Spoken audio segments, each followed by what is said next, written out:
If you don't mind, I want to jump forward. I'm very curious to know more details about the end of Rock's life. I know he was a friend of yours, so I don't mean to be disrespectful. But No, there's been right. so many rumors about the actual demise of Rock Hudson. And from Tom Clark's book, he said in the book that the last thing that Rock did, they watched the Today Show. He had a cup of coffee, and he asked Rock if he wanted a cup. No, I don't believe so, was Rock's response, and supposedly his last words. Does that sound familiar? Yeah, that was the morning that he passed, and I wasn't there when he passed. I was there at 10 o'clock the night before. The last 3 months or so of Rock's life, he was in bed shaking most of the time, and then when he would wake up, he would come to, and he would be kind of alert. But I mean, you looked at him and it was like, oh my God, this 6'5" man by that point weighed him about 100 pounds, 100 pounds, 100 pounds, and just gaunt. But you would see his brain come back. And his brain, he would come back and he might make a comment like, well, what's going on today? You know, in other words, maybe looking for any news flashes that, oh, they found a cure or whatever it was. And then he would go off like he was high on mushrooms or something and be like, no, I don't want to go over there. The baseball's there. And just say the most arbitrary, nonsensical things. They didn't make any sense. And you know, a lot of people would met him when he was like that. Maybe he wasn't that far out. Maybe he would say something like, "Oh, your shirt is a pretty color." He probably wouldn't even have known what he said right there. He probably was. It looked like he would be thinking something in his mind, and he would say it out loud. But somebody standing there could have said, "Oh, well, thank you. I like this shirt too." But he wasn't even. He wouldn't even be talking about that. Mm-hmm. I mean, he wasn't coherent. You know what I mean? They just fed him so many drugs and things and kept him alive, and fall over in his bed, and I would have to sit in the bed and hold him up, and he would get up and try to go to the bathroom and not make it, and so I would have to help clean up, and so with all this going on, the hospitals had just come out with that new bed that pumped fluids that would, you know, to prevent people from getting bed sores. They just came out with that new one, and so they were delivering one of those the next morning at 8 o'clock in the morning. And that night, I ended up going over to a friend of mine's house and just sat at his house, and I had this just strange feeling, and I was supposed to be there at 8 in the morning, and I didn't go in. And you know, I'm very punctual. You know, and if I'm not going to make it, I'm going to call or something. And I didn't call, and I didn't go in, and I just had this weird feeling. And then one of my friends kept locating me and was all mad at me because I was supposed to have an appointment with them the next morning, and you know, after going to Rocks, and they're like, "Oh, you just signed me on, and I'm like, no. And then they finally called me at noon and go, "Oh, did you hear Rock died?" And I was like, "Oh my God, he did. I didn't know, you know." And so at noon, I went up to the house, and I couldn't even get close. The paparazzi had the street blocked off. The helicopters were flying over. But I know how to sneak in the yard, so I went down to a couple streets below and hiked up the side of the mountain and snuck in, and they had already taken Rock away. That was quite a production, wasn't it, getting him out of the house? My God. It was just madness, you know. And didn't Elizabeth, sent over her security immediately? That's what I understood. Moshe. His name was Moshe, yeah. He was over there, and Stockton Briggle was there, yeah, you know, warding off all the paparazzi. See, there's a lot of things that happened because of Rock, and this is what a lot of people don't know.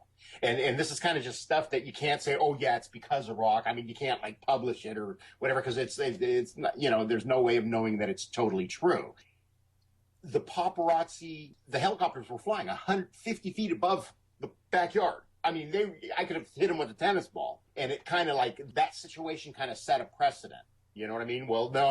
Okay, you guys can't. Now we have airspace rules that with strict enforcement, because if you guys break it, you're going to lose your pilot's license or something like that. And another thing is that if you think about it, prior to Rock's coming out of the closet as big as of an ordeal as that was, and getting sick with the sickness he had and so on, that was about the timeline where if you were outed prior to Rock, it would have ruined your career. Post-Rock, it now every actor in the world is naked online somewhere. You know what I mean? Yeah. And that's almost like the turning point. If you kind of go back and look at videos and so on, that's almost the turning point right there. Whereas all of a sudden it's accepted. I mean, everyone's like, "Oh my God, if Rock Hudson was gay," people don't even believe it. Yeah. Remember, who were some of the first ones? I remember like Dick Sargent was one of them, and that was in the 80s. Oh, when did Ellen DeGeneres come out? That was 2000, about 2000, I think, or 19. Yeah. No, maybe earlier than that. Actually, I can't think offhand, but there was somebody big and famous that came out right afterwards, and I can't think of who. Didn't Tab Hunter? Who? Tab Hunter? Well, no, Tab Hunter was outed a long time before that. I wanted to touch on something before Rock passed away. Were these rumors about Gavin MacLeod and Pat Boone and the laying on hands and the speaking in tongues and that whole bit? Did that really happen? Her screaming, "Get the disease out of the body," and with her Bible in her hand and stuff. Did that happen? Yeah, that did happen. Yeah, Pat Boone was one of the few that actually came up to Rock. I have to give that man credit. I would love to shake his hand if I saw him today. Because of all the people when Rock was sick that came up to the house, they stood 40 feet in the entrance to Rock's bedroom. Rock had a huge bedroom. They stood at the entrance, wouldn't come any closer. In other words, if somebody coughed, they could have taken 3 steps back and been out of the room. Mm-hmm. Pat Boone actually came in, got down on his knees. I mean, he was one of the only few, he and Elizabeth did too. I'm talking of all the good friends and everything that came in without a mask, didn't wear the mask. Mm-hmm. I never saw Doris Day come over once, not even when he was in the hospital. Carol Burnett came to the hospital, didn't come to the house. Interesting. Yeah, I mean, it's like, the true friends, it is interesting. Was it because of the disease, or was it because of the freak out, because it was an intimate friend and they want to deal with, reality? I don't know. It's hard to say, because in situations that you could not get a more raw emotion than watching a friend die. I know. So I couldn't imagine what was going on in their heads. Well, I don't know of anywhere where there's text written of somebody that was one of the first people to be acknowledged to have the Black Plague. Yeah. You know what I mean? It was that bad then, if you remember. It was that bad. And so people just kind of, you were dirty, You thought of somebody as they were dirty, or maybe they didn't clean. That's why they got it, or whatever, Maybe it was because there was 25 partners at one time. I remember hearing rumors that people having sex with monkeys is the reason why.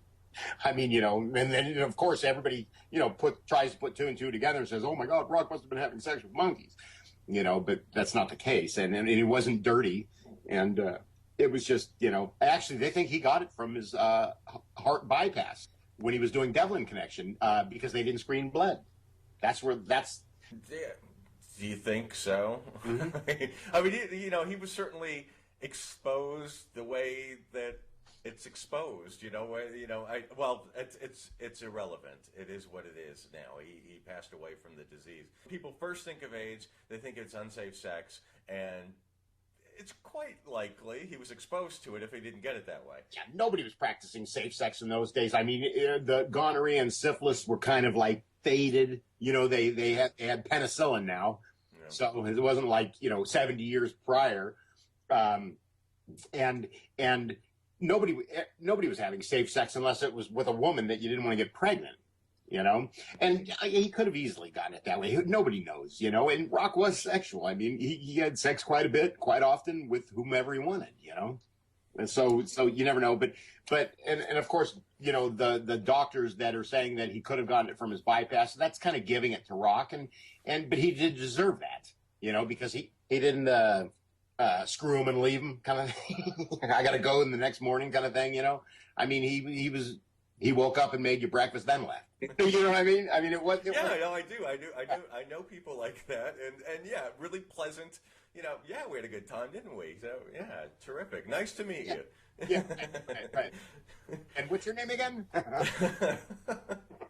Now, Rock's body was he was cremated at Grandview Memorial Park over in Glendale, and then the memorial service was held.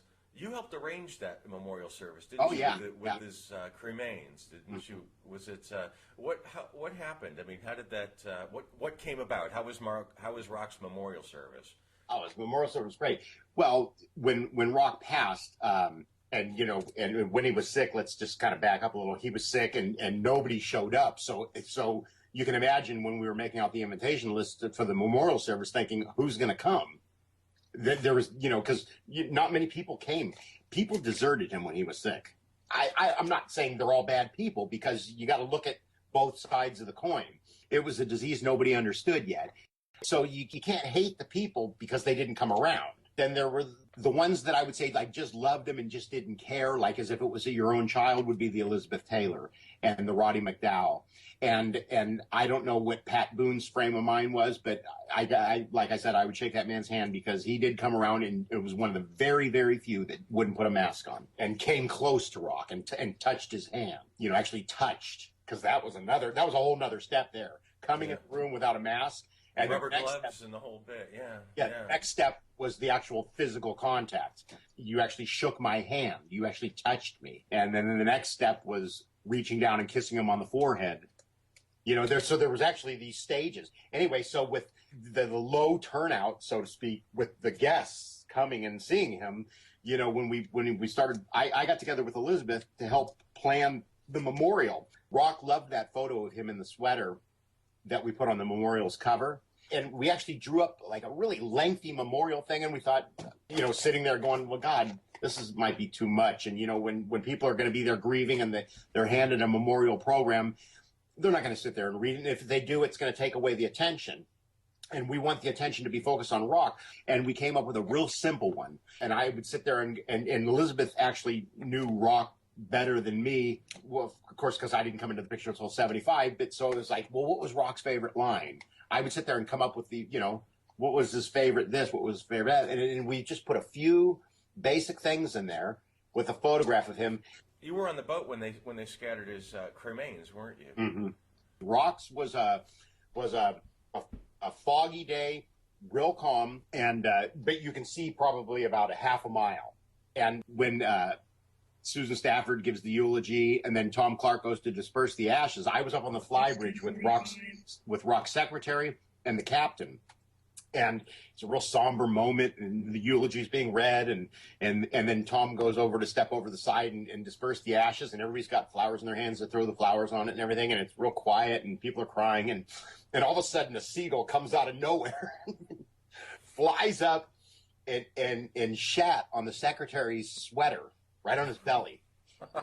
We both looked at it at the same time. It was a big pile, and we go, oh, and we laugh, and kind of a laugh cry at the same time because we were crying. But then that bolt of laughter came out. At the same moment, everybody that's sitting on the bow of this huge yacht turns around and looks up at us like, "Are you disrespecting? What's going on here?" And I yelled out, "Oh, it was just Rock Hudson getting the last laugh." That was the weirdest thing. I mean, it came out of nowhere. But yeah, that it was good. And then we all went back. We all motored back in and had dinner. I think it was the Warehouse was the restaurant title. I'm not even sure. Rock, when he was sick and he was dying, he's like, I don't want people mourning over me. I want my memorial to be a party. I want everybody to have a good time. So I'm one of these people that fulfills people's last wishes. And it's amazing how many times I've seen it within my own family and my own life, that not being handled. It almost seems like that funerals are for the living spouse more so than the deceased. Oh, definitely. The way definitely. people do it, Yeah. Like you made mention of that I have the bed that Rock died in. Yeah. I also have the blanket. Oh my God. Now check this out. The blanket that Rock died in, okay, when I started working for Rock, I was this poor kid in North Hollywood. I moved out when I was 15 and I didn't have anything, And so when Rock was dying, they took out of the estate all the stuff that they were going to sell at the auction. And I mean, it's interesting once again, who got to select what's being sold and then who got to say the rest were burning. Yeah. And when they said they were burning everything, I went, what? I'll take that. I'll take this. I'll take that. And that's how I acquired a lot of these things. I got a lot off Rock just from Rock because Rock, constantly remodeling and redoing and stuff. And he'd come over my house and he'd go, "Oh my God, that smoker's table would look so good in my hallway. Tell you what, I'll give you this for that," And then Rock was a gambler. He used to gamble on everything. He'd say, "Come on." He'd come up with a quarter, flipping a quarter, and he'd go 2 out of 3 for that telescope. And I won this great telescope, the telescope that's behind him when he was on the cover of GQ. I won that telescope in a 5 out of 7 coin toss. That's wow. 7.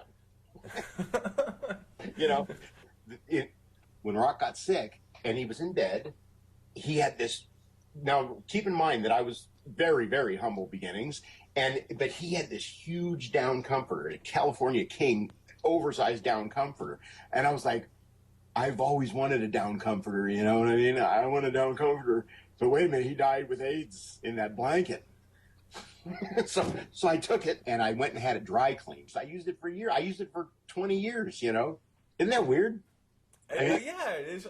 Well, it's odd. So I used it for like 20 years, and then what happened was the seams, on down comforters, they've got this pocketed seams and stuff. They started unraveling, and I think I didn't want to. I still didn't want to throw it away.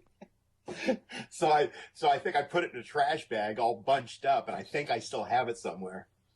Wow. Weird, There's, the Mark Christian story. Yeah. People needed to know the real thing, because so many people over these years come up to me and they say, I can't, I say I was Rock Hudson's estate manager. I can't believe what Rock did to that poor young man. And I'm like, oh, you don't know. Yeah. You don't know. That's not how it went, It's really funny. So that's why it's become a burden to me, Well, if you have your books, like this one, it's so filled with amazing, interesting little tidbits. Your stories are really good, but then these items that you're showing, these photographs, are just, to me, really, really amazing, because it shows a very human, Rock Hudson, not Rock Hudson, the mega movie star, but this is, Rock Hudson, who enjoyed collecting odd, pieces of iron and things that things are, it shows that he was a really nice, sort of humble, kind of no holds barred. Yeah, he was a big movie star that left his front gates open half the time. That's wild. And you would walk up and knock on the door and he would answer it. I mean, how many movie stars do that, of that caliber, Of course, it was probably much safer than it is today.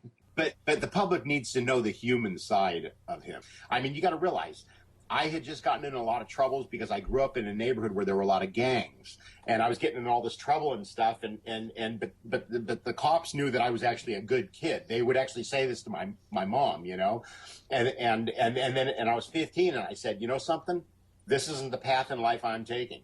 And all of a sudden now I'm up at Rock Hudson's house, and they're giving me credit cards, and they trusted me. And I was honest. I told them exactly what I had just been through, and so we had a great rapport that way. He would tell me anything because I'd accept it. And what am I going to say? No, or a bad man, or I mean, and I'm not talking about bad things. I'm talking about he'd say, "Oh God, I had sex with this young guy last night. He was so hot, but I don't want to have any kind of relationship with him, So what should I do? What should I do? I'd say, well, Rock, just tell him, he might get mad at hearing your answer, but he can't disrespect you for being honest right on the spot. And Rock, and I'm this young kid saying this to like this grown man, but he was like, wow, and I wasn't one of his yes men, like I worked at Rock's house for 2 years, right? And by this point, and everybody around there came to me and they go, "You don't know whose house is it?" And by 2 years after being there now, I'm like 17 years old, and I'm going, "No, I know that McMillan and Wife's on TV. I know he goes to the studio every day." They go, "Well, maybe you should learn who you're working for." So Rock was was privy to all this. He was actually having everybody question me. He doesn't know who I am, So he goes. So they go, "Tell you what, why don't you watch?" So Rock then got into it, and he goes, "Why don't you watch one of my movies?" And he hands me Giant, right? And I start watching Giant, and I couldn't finish it, And I'm 17. I want action and adventure or a comedy or something, So when I came back to work the next day, normally he'd hear me come in the kitchen and then he'd come down. Well, he was already in the kitchen when I got there. And he was like, I could tell he was like, he wanted to hear what I had to say. And I'm like, I didn't even finish it because I didn't dig it.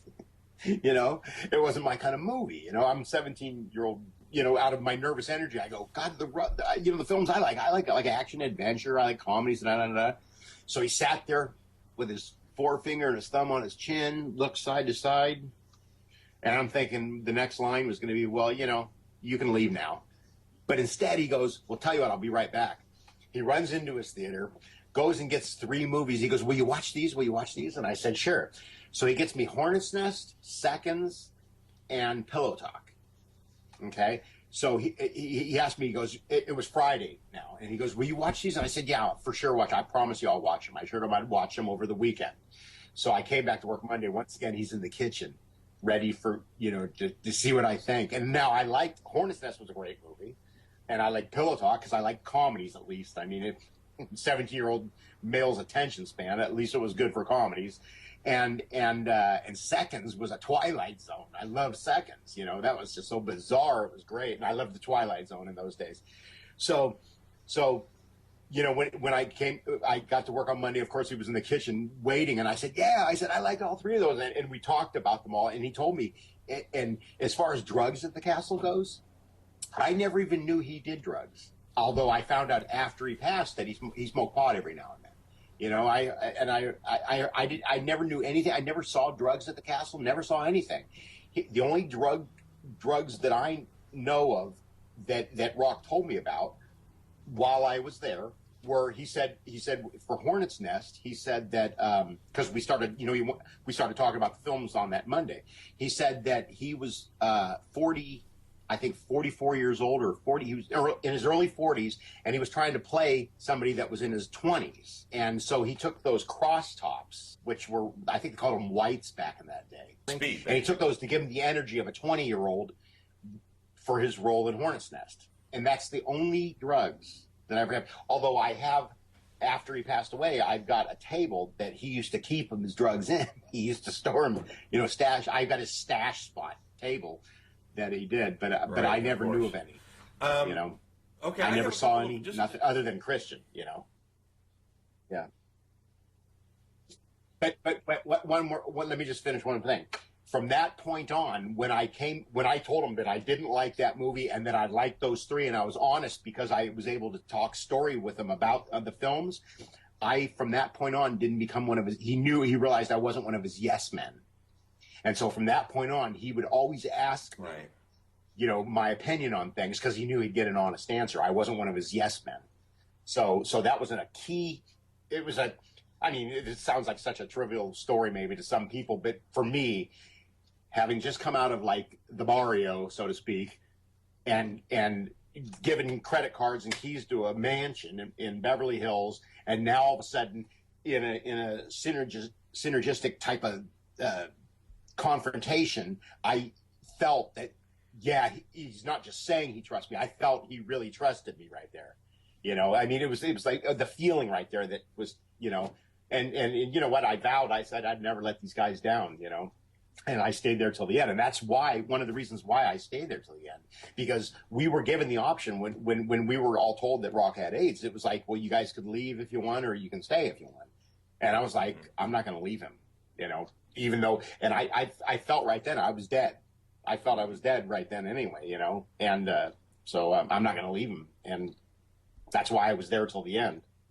Because I was one of those ones that kind of just had it in my mind, because going back to what we said earlier, you know, there's some people that they just didn't want to catch it. And then there's people like Pat Boone that I don't know what's in their mind, but they feel like those priests or whatever, or, you know, during the dark ages, when the plague was going around, you know, some of those people said that, like, who's that famous person that actually went around all the people dying, actually got the Black Death, but lived. And then he authored a bunch of, it was somebody famous. I was somebody very famous, and I forget who it is offhand. I just thought, well, you know, I mean, that maybe that was Pat Boone's frame of mind. God doesn't want me to die right now or whatever, you know, and as far as I was concerned, I just felt like I got it and I'm gonna die. You know, so I'm going to stay with my friend till the end. And that's what I did. But then I didn't get it. Then it was really funny because I was being tested with the tests that weren't legal in this country yet. But of course, I've referred to my doctors who are my MDs to this day by Rock Hudson, and they know he was going to Paris to get tested, whereas they were using that same test on me that wasn't okayed in this country for 6 more years because of the FDA. I was getting tested on all that. I was getting tested every 2 weeks. It was a different time. I was around, the starting of the tests and having to wait weeks for the results, and now you could just buy a pee stick, I think, and figure, you know what I mean? It takes like a minute, the privacy of your own home. So it's a totally different time. And I still had a couple of more questions for you. Can I hit them really quick? Can I hit these questions? Sure. Now, the castle itself is gone, isn't it? The actual physical the castle is gone. Also held the stigma of AIDS, and so when they put it up for sale, it sold for so cheap. John Landis bought it, and then immediately tore it down, built almost an identically similar home there, and then he lived in it for a while, and then he sold it to a computer person, and I forget the guy's name to this day. And then he tore John Landis's house down and built his home there, which is really similar in the shape and everything. And that's the house that stands there to this day. So the house that's up there resembles the castle? No, not in the look and the appearance, but in the shape. I mean, it would be, it's the same type, but it's not, doesn't closely resemble it. It's the same type. I mean, it's not an English Tudor. Or contemporary. It's still the Mediterranean type, but Rock's was Mediterranean to the T. In your book, you mentioned, I know that he had statues around his pool, and this is a vague memory. When I first came to Hollywood around, I don't know, mid to late 80s, we drove past a home, and outside on the street was a wall with hedges, and there was peeking through these hedges or over the fence were these 2 little naked boy butts. These little boys were hanging over the fence. These statues. It's on Sunset Boulevard.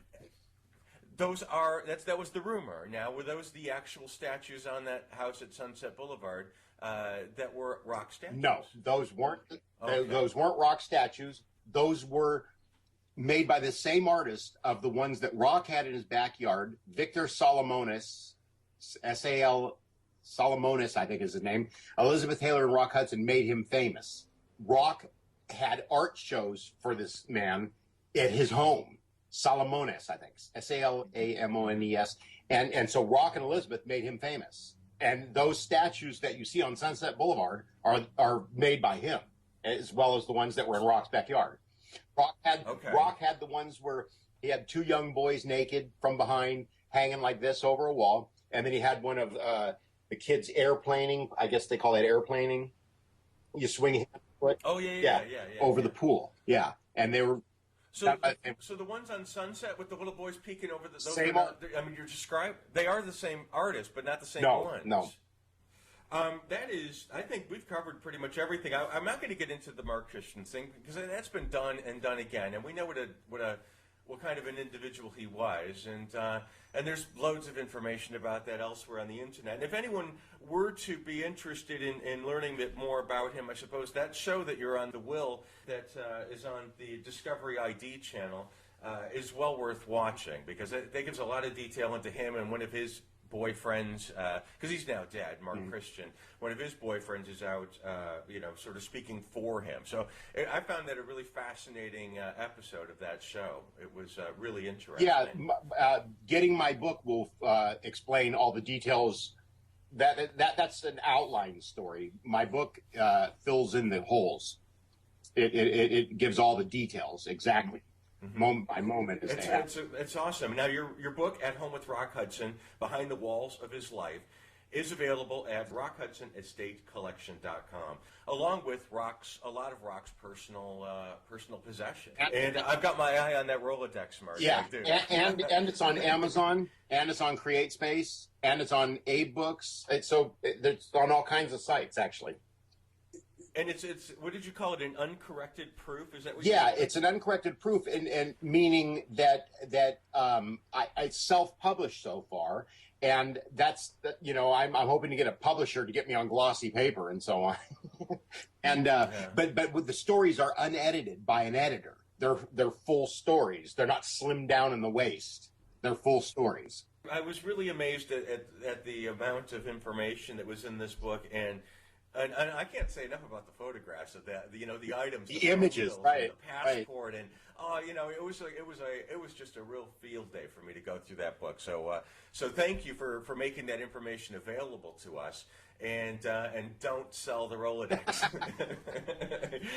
Thank you. Thank you so much, Martin. And take good care of yourself. Have a happy holiday. And you as well. Happy New Year. Thanks, Thank you. Marty. Take care.